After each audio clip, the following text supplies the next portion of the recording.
Uji pemahaman pada contoh 2 subbab 4.3. Jika mungkin, tentukan sinus dan kosekan sudut-sudut berikut. Yang A, theta sama dengan 0 derajat, B, theta sama dengan 90 derajat, C, theta sama dengan 180 derajat, dan D, theta sama dengan 270 derajat. Sisi terminal sudut theta sama dengan 0 derajat berhimpit dengan sumbu X positif, sehingga titik P1,0 berada pada sisi terminal sudut tersebut. Yaitu kita bisa melihat pada gambar ini, titik P1,0 berada pada sisi terminal sudut. Nah, sehingga titik P ini berjarak R sama dengan 1 terhadap titik asal. Kemudian kita peroleh sin theta sama dengan Y per R sama dengan 0 per 1 yang sama dengan 0, dan kosekan theta sama dengan R per Y sama dengan 1 per 0. Tidak terdefinisi karena pembaginya sama dengan 0. Kemudian titik P 0,1 berada pada sisi terminal sudut theta sama dengan 90 derajat.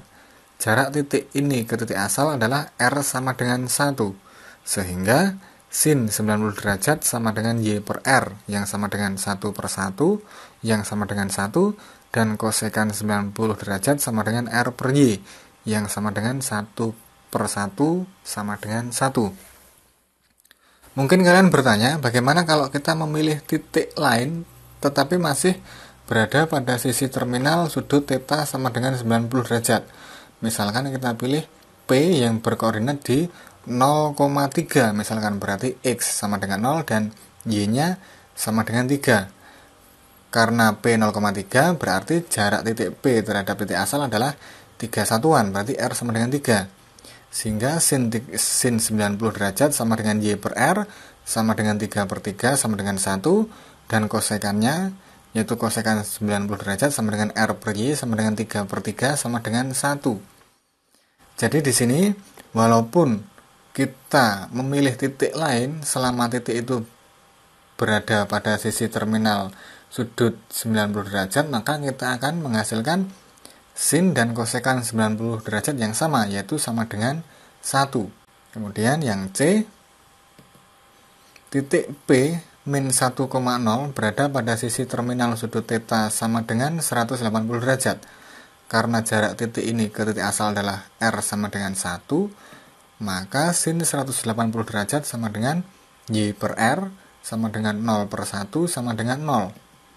Kemudian kosekan 180 derajat sama dengan R per Y sama dengan 1 per 0, yaitu tidak terdefinisi karena pembaginya 0.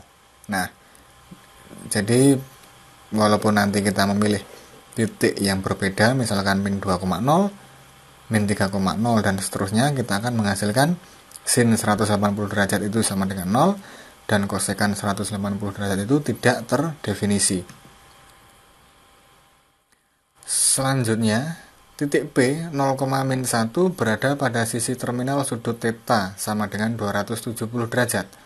Jarak titik ini ke titik asal adalah R sama dengan 1, sehingga sin 270 derajat sama dengan Y per R yang sama dengan min 1 per 1 sama dengan min 1, dan kosekan 270 derajat sama dengan R per Y sama dengan 1 per min 1 sama dengan min 1.